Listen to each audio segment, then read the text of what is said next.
আমি মোহাম্মদ সাদাকাতুল বাড়ি, সাধারণ সম্পাদক, দিনাজপুর নির্বাচিত দিনাজপুর জেলা ট্রাক শ্রমিক সমিতি। আপনি এর আগেও সাধারণ সম্পাদক হিসেবে দায়িত্ব পালন করেছেন। সেই অভিজ্ঞতা থেকে বলুন, এবার শ্রমিকদের জন্য আপনার প্রধান অগ্রাধিকার কী হবে?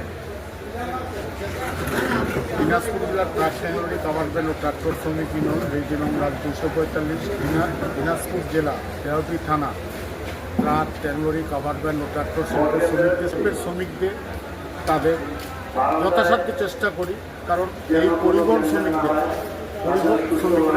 এতই অবহেলিত, তাদের একটা ড্রাইভার 25-30 বছর গাড়ি চালিয়ে সে যখন অবসরে যায় তার কিন্তু কিছুই পায় না, সে না পায় না সংগঠন থেকে, না পায় সে মালিকের কাছ থেকে, এবং সরকারের কাছ থেকেও কিছু পায় না। আমরা যথাসাধ্য চেষ্টা করি একটা শ্রমিক যখন অবসরে যায় তখন যেন সে কিছু পায়, সে তার বাকি জীবনটা চালিয়ে নিতে পারে। এবং আমরা একটা শ্রমিক মারা গেলে তার পরিবারকে 60,000 টাকা দেই, এবং দুর্ঘটনায় বা সাধারণ চিকিৎসা বাবদ 20,000 টাকা দেই, শ্রমিকের মেয়ের বিবাহ বাবদ 25,000 টাকা দেই। অন্যান্য উৎসব মুখর পরিবেশে আমরা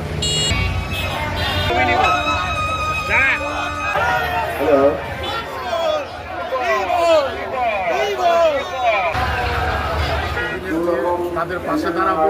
যে কোনো সমস্যা হোক না কেন আমি দ্রুত সমাধান করার চেষ্টা করব।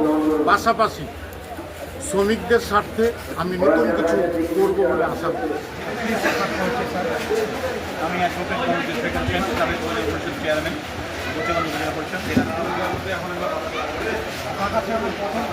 নির্বাচন কতটা সুষ্ঠু ও নিরপেক্ষভাবে হচ্ছে এবং মোট ভোটার প্রার্থীর সংখ্যা কত?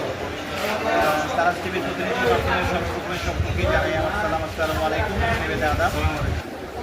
আমরা 100% নিরপেক্ষ ভোট করার চেষ্টা করছি। কোনো অভিযোগ পেলে কী ব্যবস্থা নেওয়া হবে? আমরা আমাদের আচরণবিধি আছে, আচরণবিধির যদি লঙ্ঘন হয় আমরা প্রার্থিতা বাতিল সহ বিভিন্ন ধরনের আমাদের শাস্তি